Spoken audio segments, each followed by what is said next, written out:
Hello and welcome to the Career Success Podcast. I'm Jason Connolly. If you're a regular listener, it's great to have you back. But if you're new, welcome to the show.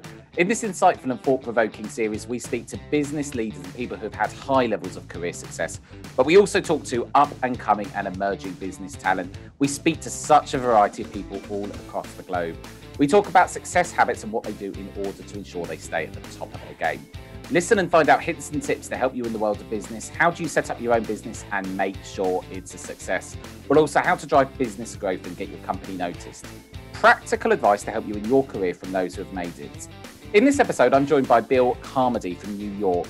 Bill is a corporate trainer, mental fitness coach, and Bill has had some epic adventures, from beginning a top 100 sales influencer to standing next to Tony Robbins, as he ran the opening bell for NASDAQ, to dropping 50 pounds and finishing in the top 50% in his first 104-mile Ironman. He's even flown to Brazil to interview Sir Richard Branson. Bill's a diversity warrior and inclusion ally in training. Bill has founded and successfully exited two highly profitable and award-winning multi-million-dollar marketing agencies. With over 25 years of marketing experience, he has been in the digital marketing industry since its inception in 1994. Bill built the first commercial websites for AT&T, CBS, MasterCard, and Coors Brewing Company. The purpose of Bill's life is to be an inspirational leader who solves problems and creates breakthroughs for himself and others. He has just finished writing his next book, The 3 Rules of Marriage, and is on a mission to bring mental fitness to at least 10 million people by 2025. Bill, thanks for joining me on this show. Thanks for having me, Jason. I sincerely appreciate it. So you've got such an interesting background. Before we kind of talk about what you're doing with your book at the moment, let's talk about how it all kind of started for you, working in big, highly profitable companies, starting your own business, being a top 100 sales influencer. Talk to me about how it all got started for you. Yeah, it's really simple. I just didn't want to schlep coffee for anyone. That was my whole organizing principle. In 1994, I finished college and I thought, you know what? I don't care what I do, but I want it to be meaningful. And I had experienced the internet and was thinking, my God, I don't know where this is all going, but it seems fascinating to me. And I'm just looking forward to getting into it. I had the opportunity to work with an agency called Modem Media. And I thought that they were ahead of their time because the word modem was this thing that was controlling the internet at the moment. But in fact, it was just a clever name that they had connected with their interactive voice response platforming. So most of the work that they'd done prior to internet marketing was interactive voice response, which required modems, the ability to route calls. And so Modem Media was this voice response company. When I came in, I thought that they had already knew how to build all these websites. Well, it turns out they had sold in a bunch of websites because I wasn't the only one who thought that was the case, but they were now like jammed up. They had all these websites they needed to build. And when they found out that I could build websites, they hired me instantly on the spot. It was fantastic. Suddenly, not only did I not schlep coffee, I was working 100 to 120 hour work weeks where I was in the first one there, last one to leave, working every weekend so that I could build these amazing commercial websites. And it all began there and just exploded. You were kind of in the internet in the boom growing days. That's right. How was it? What was it like to work? It was kind of the cutting edge of technology. Phenomenal. What was funny is, as part of the New York, one of the big things was that there was the Silicon Valley approach that was happening in San Francisco, and we created something called Silicon Alley, and it was basically the idea of the streets and the versus the suburbs. And so what we did was we actually, some of the early pioneers, the founders of Razorfish and Agency.com, and a lot of the early pioneers and Organic and a number of other agencies, we all came together. We created the World Wide Web Artist Consortium, where we talked specifically about what were the standards and protocols that we would use, because it truly was the Wild West. There was nothing that was written down. If you read the only 2 books on the internet, then you knew exactly as much as everybody else did. So it was phenomenal to be able to make up all this stuff as we went along. And that's one of the reasons I got to work with some of the greatest Fortune 100 companies, is because it was a level playing field. And the fact that I was 22 years old, I knew as much as anyone at any age. So here it is. We got the opportunity to just dive in and get started. It was really fantastic. What got you into those positions in those companies, though? Because you said that you was in a place where you didn't know necessarily as much as the next man. What kind of got you through the door in those places? Well, I had a willingness to figure it out. So whatever my clients would ask for, we just figure out how to do it. So Coors Brewing Company they created Zima.com, and it was back. Zima was this malt beverage that was, was something that they were trying to figure out how it had its place in the world. It was a little bit ahead of its time. It was before all the seltzer alcohols that we have today, the seltzer drinks. And so it was looking for, hey, how can we actually do something clever and interesting? So we actually got to pioneer a lot of different work. And that was great because I was constantly saying, yes, I will figure this out. I will figure out how to get this done. And that forced massive amounts of innovation that allowed us to get out there and do things that no one else was doing. That to me was really the crux of that first phase of growth, was to just be willing to try to say, hey, you know what? I don't know how we're going to do this, but let me see what I can do and figure it out. We ended up building some of the very first sweepstakes. We did the NCAA tournament for CBS, crashed their services just horrifically. Absolute panic because they didn't tell us they were going to put this URL in the middle of the March Madness. And the only thing that was really popular in 1995 was sex and sports. Those are the two most important things that were happening on the internet at the time. And so, we had this sports opportunity to get to win tickets to the next year's NCAA tournament. And they did not tell us they were putting it up on CBS, but the CBS broadcast it in the middle of the NCAA tournament, and instantly all of our servers went down. So it was fabulous to be able to learn exactly what it meant to have thousands, tens of thousands. Anyone who had the internet access at that point was trying to figure out how to get there to get those tickets. It was quite fun. Because you absolutely fascinating, because you kind of went from there to then building commercial websites for companies like AT&T, CBS, MasterCard. How did it all kind of talk us through the transition and how you kind of went through your career, through those earlier days? Yeah. So I mean, after I started building these first commercial websites, it was coming into like the understanding of what was really effective. So my next job after Moda Media, I began working with Ogilvy and Mather in their interactive group, and we were working with IBM and American Express and a lot of other companies. And I think one of the things that I noticed was that there were only two things that were incredibly effective in the 95, 96 era, and that was sweepstakes for consumers and white papers for businesses. That was the thing at the time. Those are the linchpins. If you had a white paper download, like, you can get a whole bunch of businesses. If you had a ton of sweepstakes components, you could get lots of consumers. So I left the Ogilvy and Mather to work with Marden Kane, which is one of the oldest promotional marketing firms. They invented the scratch-off ticket and brought all of their initial promotional marketing online. And it was phenomenal to be able to do that because we had the opportunity to take all of the knowledge of sweepstakes, contest games, and legalities and bring it to the digital era. And it was it was pre-ePrize, promotions.com, a lot of these other agencies that really became, that was their sweet spot. We had the opportunity to really invent and co-create in a time when it was all just being figured out. So it was. I bet it was fun. I bet it was absolutely crazy, so but much fun. Yeah, so much fun. It was so much fun. It sounds like you've kind of always been on the edge of technology, kind of as things have evolved. That's kind of, is that deliberate, or is that you kind of keeping up with, the new things that are coming to the market? Is that a conscious thing, or? I was very lucky, similar to, when Bill Gates had his early access to computers. I had a similar experience. My father was a music teacher. Both my parents were music teachers, but my dad brought home a VIC-20 in the early, I think 1980, 1981, something like that.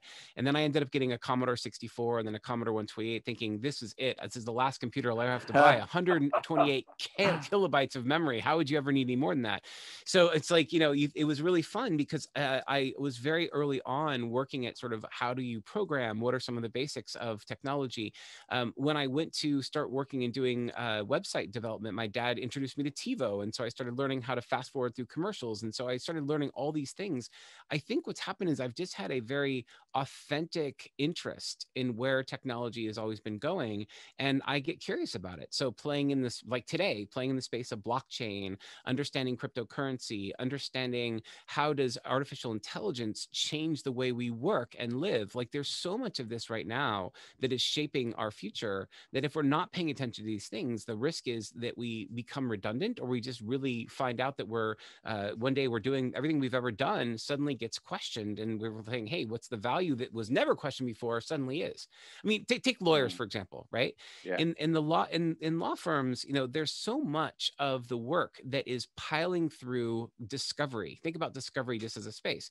How many documents must one human go through? And so, think about how artificial intelligence is shifting and shaping a lot of that. It's not that we can't not go through all those documents with humans, but AI can actually point us to all the juicy bits in a very fast time frame. So if we had to jump into discovery, AI gives us a power tool that allows us to better understand what are some of those things that we can be focused on or should be focused on.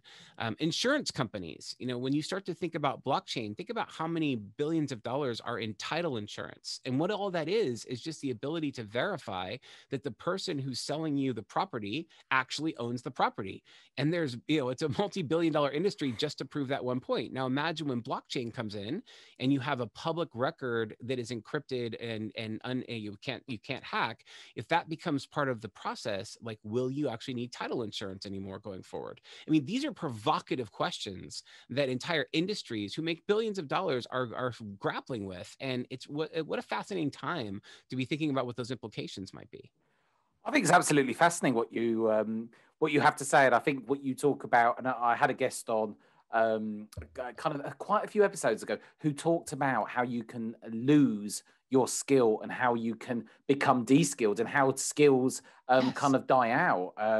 You only need to look at companies like Blockbuster and places like that, which, haven't kept up with the times. But I think the way you talk about skills and the way you talk about kind of being always, even cryptocurrencies one step ahead, that seems like that's been quite career defining for you to always be totally one step ahead. Is that kind of, are you always looking for the next in thing to I am. I had a distinct pleasure of talking to the chief marketing officer of Blockbuster when Netflix was first launched. Oh, I bet that was an interesting conversation. It was because my question was, what are you doing about this? And they said, nothing. It's not even a threat. And I said, whoa, time out. What are you talking about? It's like, you have 4,000 stores across the United States, and people are physically walking into your stores. And the number one complaint they have, and I know this because we were talking to them at the time, was late fees. And you're saying now a subscription service is not a concern of yours? How is that a thing? Like the idea of having it in the mail, I said, no, because people love the browsing experience. And they were so convinced that there was no chance that people would give up the retail, quote unquote, experience of browsing through for date night and finding the perfect movie and bringing it home, whether it's on VHS or DVD. They just thought they could not imagine a world where people would much rather do it through the mail and then, God forbid, streaming. Like that's just ridiculous. And they so having sorry, go on. Yeah. No. So having this conversation was I was flabbergasted. It's like when I first started buying Netflix stock, I'm like, okay, these guys are going to win. They've already won. And then when you found out later, it was revealed that they had the opportunity, that Blockbuster had the opportunity to buy Netflix for $50 million, and they passed. Can you imagine that? For $50 million, they could own the entire industry, and they said, nope, don't need it. I suppose the fact is, even if they bought it, would they have ran it in the right direction, and would it be the success story it is today? I mean, Tony Hsieh, in terms of Zappos, think about that. One of the greatest things that Tony, and I'm sorry, so sorry to hear that he passed away, but the thing for Tony that was always so amazing to me in his book, Delivering Happiness, was that before he actually sold to Amazon, he made one requirement: autonomy. He said, we need to be able to work as an autonomous group. If we become the shoe division of Amazon, it'll kill the value that we've created. So you've just invested $1 billion in terms of buying our company. Give us the ability to show you how to actually support the customer service of Amazon and make Amazon better. Because if you don't, this $1 billion will be worthless in short order. So think, it's like the innovation itself becomes part of the value that's being created. And that's exactly it. Like if Blockbuster bought Netflix in order to make them go away, they would have been nothing, because the founders would have left. Reed Hastings would have started another competitive company and kept going until this thing got cracked. So it's fascinating because this happens all the time. It is, and I think, you know, in the case of Blockbuster, what they did was just saw it as a mail delivery service, and they weren't future thinking enough to see the evolution Correct. of where this was going.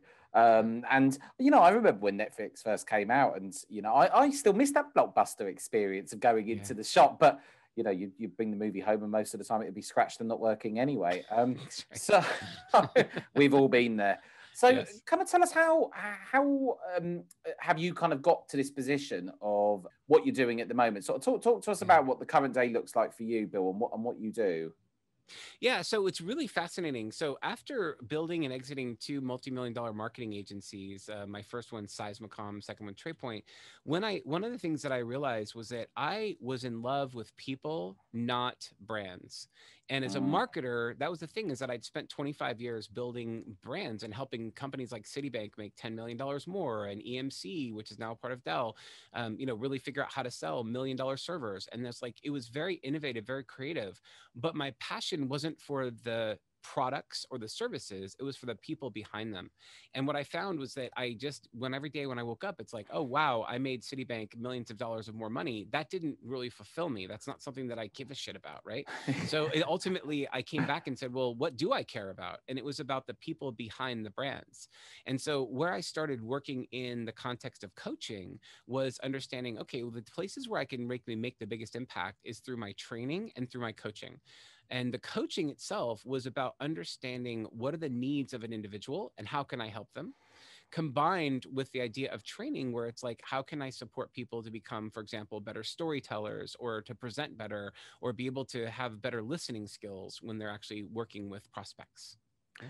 And to even build to multi-million-dollar marketing agencies, that is incredibly difficult. Even to get a marketing agency that stands out. Marketing agencies are 10 a penny. There's loads of them out there, but very few get to that kind of size. What Totally. do you think was the secret of your success? You know, in both agencies, the number one thing we focused on was making sure our clients were successful. We put our clients' needs above our own. And a lot of people say that, but how many people will be willing to not be profitable on a project or a job, or being able to even lose a client in order to make sure that the client got what they needed out of the relationship? This was the thing, is that we would always look for, did the client win? And so the constant question for us was, you know, not just are they happy with us, but can they directly point to the success we've created for them? So for example, with Microsoft, you know, the year that they launched Xbox and Windows, I think it was that wasn't 95, it was Windows 2000. They had a whole bunch of other, blockbuster launches.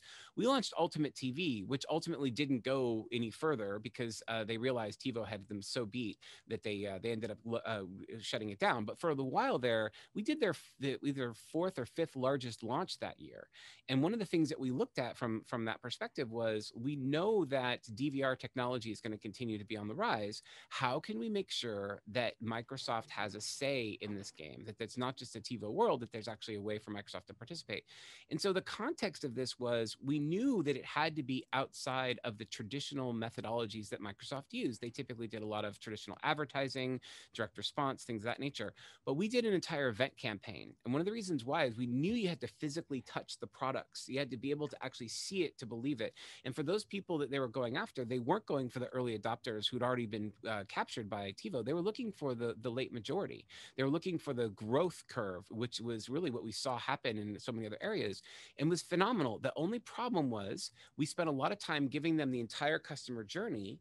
And the one thing that they chose not to do in our recommendations was to work directly with their retail partners. And at the time we said, well, that's dumb. We can't not do all this. And like, we're going to have all these experiences and then we're not going to actually connect it right back to retail. Why would we do that? But the reason was, they were realizing that they didn't want to disrupt their Xbox initiatives. And so they had internal priorities, and they said, no, anything we do with Ultimate TV is going to affect Xbox. We don't want to have that happen. So they made a strategic priority to say, no, we're going to do everything you're suggesting except that. So what It sounds like that was one of the core things that you were really trying to push, though. Yeah. Yeah. We did. We fought the good fight. But what's interesting is that the reason we lost was, as predicted, when TiVo realized that we had no actual retail execution because of the work that Microsoft was doing with Xbox, they came in, spiffed all the salespeople. People would come in and they would talk. And we have the research to prove this out. They went in and they would say, I want to talk to you about Ultimate TV. Like, great, let me show you what a TiVo is. And they would literally take sales out of the pockets of Microsoft and give them to TiVo because they had incentives to do so. And so there was never a point in which then, Microsoft did all of the lead in, the sell in, and TiVo got the benefit of all the sell through. And it was such a powerful insight that shaped my thinking from that point on. It's like, how often am I willing to die on the sword for an issue when a client says, no, we want to do it this way? I basically said, okay, because I thought being client service oriented meant that I let go of my own belief systems. Did that come back to bite you on the arse? That So yes and no. Yes, in the sense that we ended up not doing as much work with Microsoft after that initiative, but no, in the sense that the client who hired us he saw it all. He saw our recommendations and our proposals and everything else. We were not filleted inside of Microsoft because we had basically stood up for here's why this retail component is there. We made very, very clear that this was our recommendation. But what ended up happening is that because this thing was not deemed a success, it's the throw the baby out with the bathwater. The agency gets buried and no one remembers what the agency recommended or suggested. It's like, it was binary. Did it win? Did it not win? This was not considered a win. So it was all thrown out and we were thrown out with them. So we still got to do some project work, but our relationship was never as strong because of that particular initiative. Fantastic. What did you learn from that one particular instance? What did you learn from that? Because was it to push back more and really fight for what you believe in, or what was it you learned? So that the number one learning from that experience was our next client was SanDisk. And so we came with all that knowledge coming off of this work with Microsoft. We came to SanDisk and they were already $1 billion brand.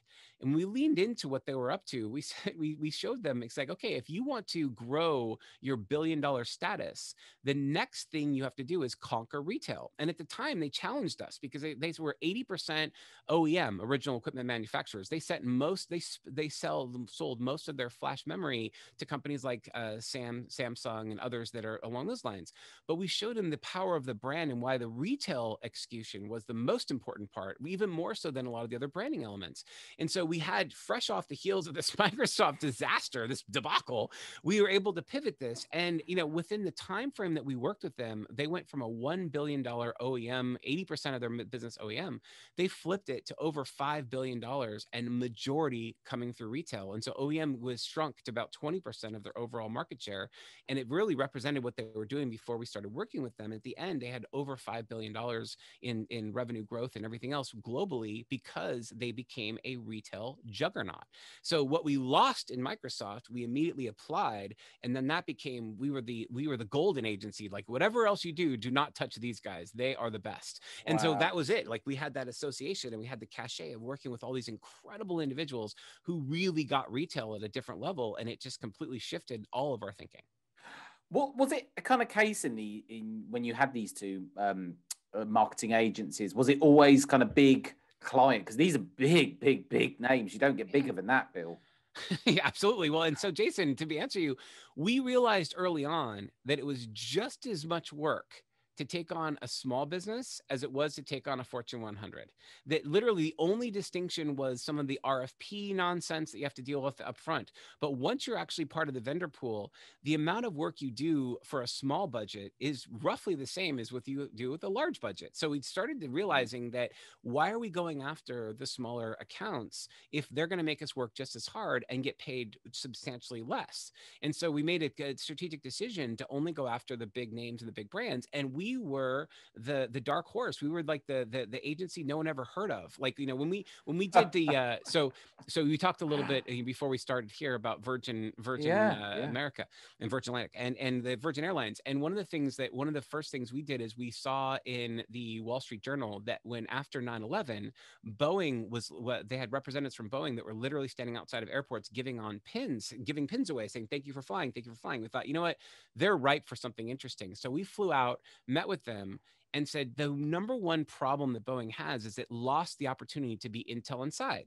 The idea that no one cares about their plane because no one thinks about the airplane. I mean, we do if you're a massive traveler like me and you're traveling all over the place, but majority people are making their decisions based on the flight availability and the carriers like the United or Delta or Virgin. So we said, let's make people care about planes again. And so we created the Name Your Plane sweepstakes in partnership with AOL and all these others. The name Dreamliner came from that promotion. And what we did is we said, let's stop using numbers and start using names. The psychology, people care about names. They don't care about a 747. That means nothing to them. But the word Dreamliner actually connects back. So we had a global promotion where everybody picked the name. They got to name the next airplane, and Dreamliner won. And then that became something that was very sexy in the industry, and it was a fantastic way to do it. So we get to play, like, when you have that kind of impact, it's wonderful. Like, your whole team is fired up about it. Everyone feels good about the work we're doing. It's just great. You know, absolutely fascinating, Bill. I could talk to you for hours and hours and hours. You know, even on a smaller scale, I always say this to my colleagues, that it's the same amount of work to place a junior candidate than it is to place a kind of board level executive. At least the board level executive is very honest with you, normally says what they want. It's very transparent. So you know, taking that to another kind of world and to another industry, I do really agree with what you said. How do you even get in with a company like Microsoft, Bill, to start an agency and to crack into a company of that size? What's the kind of process for you in order? Oh man. So I would pride myself that I could get into any company you wanted me to get into. And so what I would tell my team is, don't worry about the how, tell me the why. Why do we need to go work with Boeing? Why do we need to work with SanDisk? Why do we need to work with AT&T? Like, all of these amazing companies. And it's Simon Sinek, start with why. It was ahead of my time asking about purpose and why was the whole reason that we needed to do all this. But they would tell me why we need to do it. And I said, great, if you have a big enough why, I'll get us in the door. And so, and there's a lot of great resources that I had accessible to. So Jeffrey Gitmer, for example, wrote a whole bunch of sales books, and I loved all the work he did. Chet Holmes wrote The Ultimate Sales Machine, right? So many of these innovative sales leaders, one of the things that I loved about them is they always talked about their creativity. So one of the stories that I used with Jeffrey Gitmer was great, is he pointed out the fact that you can get into any CEO's office through FedEx. And I thought, interesting. You send an email, it gets deleted, or it gets vetted by an assistant, right? You send a piece of direct mail, it gets opened by the executive administrator. They look at it, they see it, they think it's valuable. So you have all these gatekeepers, but no one opens FedExes except the actual person receiving the FedEx, at least not at the time, they weren't. And so we started playing around with this, and we thought, like, how can we get our message in by sending out dimensional kits? So we wouldn't send out a letter. We could send a book with a handwritten note. You know, that's like a low level version. We actually, the one Jeffrey Gitmer that really gave us this idea, which we loved, was he once called FedEx and said, what's the largest FedEx box you ship? And they said, oh, we have a refrigerator size box. He's like, great, I'll take it. And so he took two pieces of string, tied it to the inside of the box with his business card on one side, and the other side, it just said, you should give me a call. And sent a refrigerator-sized FedEx box. Now, can you imagine the CEO? It's like this light as air box. It's huge. Like, your curiosity is just killing you. What is this? You open it up and you immediately see the card. So but you can't help but smile if you got that. Of course. You can't help but smile. You'd think, even if you think, it's quite corny, you can't help but smile. Yeah, totally I think worked. that's absolutely... I've taken those big challenges and used that over 100 times, like different strategies. Like when we worked with the New York Times Digital, they wanted to get in front of all of the salespeople who are buying media. Now, of course, everybody wants that. So the Matrix movie was really popular. What do? We took all these pre-charged cell phones, right? Burner phones. We charged them up. We put one number in the contacts, which is hugely time intense, by the way, but it was the salesperson's reps there. We put them into FedEx packages and we sent them out. And we knew the moment that the actual, the package was delivered, because as soon as FedEx got delivered, you get a notification.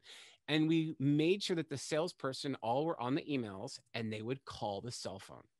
Now imagine it's on your desk. It's just like the Matrix. You open up and it's ringing. What the hell is this? You know. What was the result from that? Was it 100% take rate. Nobody gets 100% take rate. We got 100% take rate. Every single person was so curious. They either answered the phone, listened to the voicemail, or got back to us, but we got connected with every single person. This is like sales gold, Bill. Absolute sales gold.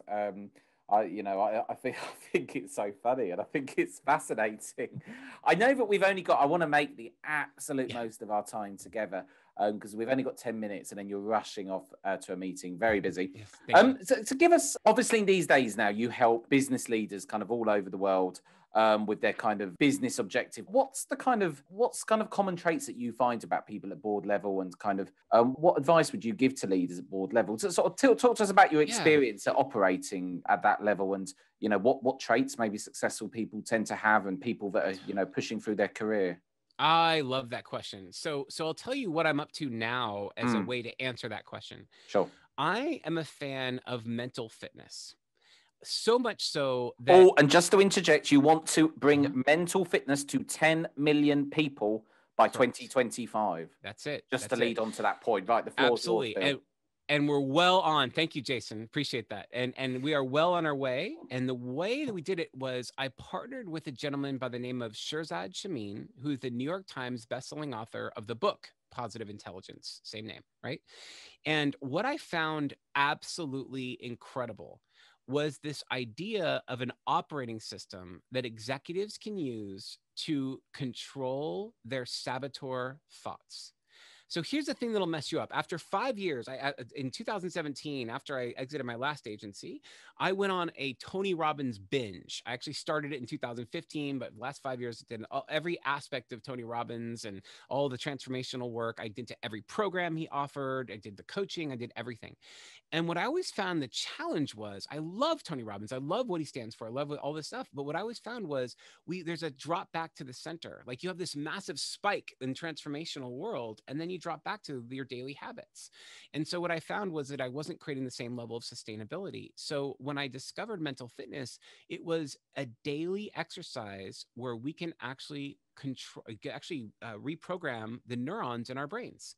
So the question is, when you think about like someone, Michael Jordan, for example, or any sports hero that you want to refer to, if they're thinking, someone gives me the basketball and I'm sitting there and I'm thinking about trying to shoot the hoop, and my brain is saying, you're not going to make it. You're going to miss this. Don't miss the shot. This is critical. You have to miss this. Like that noise is going to ensure that I miss the shot. Yeah. It's kind of like the referee in your mind. That's right. Yeah. So if you're a lawyer, right, and you're thinking like, oh, I got to get my client off in this particular case, or I need to find his resolution, or you're thinking not about the work. You're thinking about all the impact that not doing the right thing is going to have on you, the lawsuit itself, or the challenge with the client, or whatever it is. You're having negative saboteur thinking. You're having a judgment of yourself, a judgment of your client, or a judgment of a situation. It's like the critique in your mind. The critique. That's exactly right. Yeah. And that critique, so there's actually 10 flavors of that critique. The first one is the judge, whether you judge yourself, judge others, judge situations. And then there's an accomplished saboteur. Mine was controller and hyperachiever, which is like, I never felt good enough because no matter what I accomplished, there was always someone better than me. So I built a $25 million marketing agency. Well, so what? There's a $100 million agency out there. Why, you're only a quarter of the way there, right? The hyperachiever never let me enjoy it. I did a 140.6 mile Ironman, right? 140.6 miles, unbelievable distance, right? Yeah. And it's like, oh, well, you only finished in the top 50%. You weren't in the top 10. Like that's the hyperachiever. It was constantly doing this. Controller was, I have to be the one to do it. Like I would railroad my team when I thought that they weren't getting things done, and it made them feel less than and unworthy because I was isolating and making myself the best person on the team. So by doing these things, all of this was hurting my ability to grow. And so when I started coaching executives, one of the things I found was that the imposter syndrome was rampant. Most executives, they don't want to admit that they experience imposter syndrome, but we all get promoted to a level where we question, do I deserve to be here? Right? That's a negative self-talk. It's that kind of self-doubt. It just comes in. Exactly. And that self-doubt comes in the form of judgment. It comes in the form of stickler. I'm not as good as I should be. It comes in the form of hypervigilant. Well, what'll happen if I don't make the right decision? Look at all the people's lives. I felt that one. Like I've got 75 employees plus their families. Oh my God. If I don't make this company successful, I'm responsible for 150 plus individuals in this when it comes down to it. So can I ask you a question, Bill? Yeah. Have you always felt happy throughout your career? Because it sounds to me like you're such a positive energy. Is it now? I am. Oh, Nat, right? Okay. So no, but this is it. Mental fitness is the distinction, and I'll tell you, Tony Robbins hit on this when he wrote his book Unshakable. He talks about like he spent 45 years focusing on the science of achievement, and he nailed it, right? And I would say most people would argue he understands achievement because success leaves clues. Yeah. But now his focus on, as a few years ago, he switched to the art of fulfillment.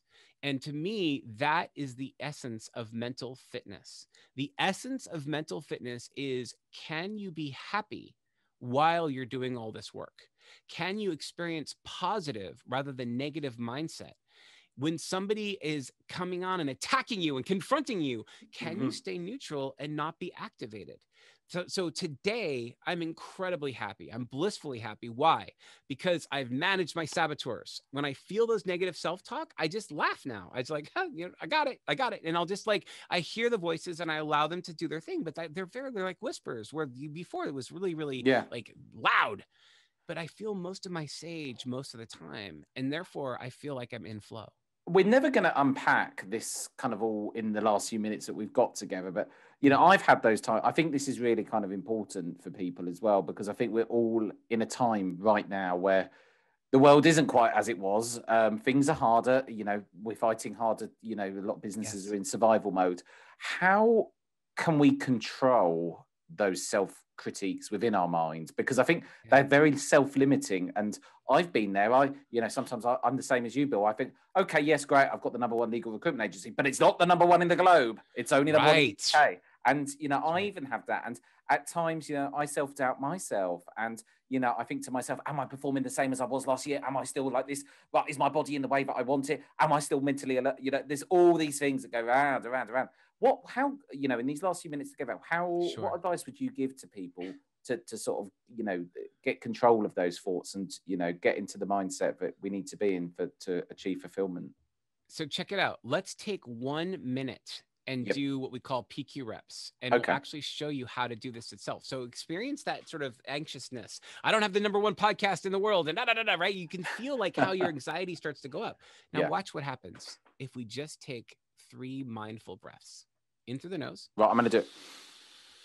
Hold it for a second and out through the mouth. In through the nose. Hold it for a second. Out through the mouth. One more. In through the nose. Hold it and out through the mouth. Now, take 2 fingertips and rub them with such fine detail that you can experience the fingertip ridges. Oh, I'm doing this. I'm doing it.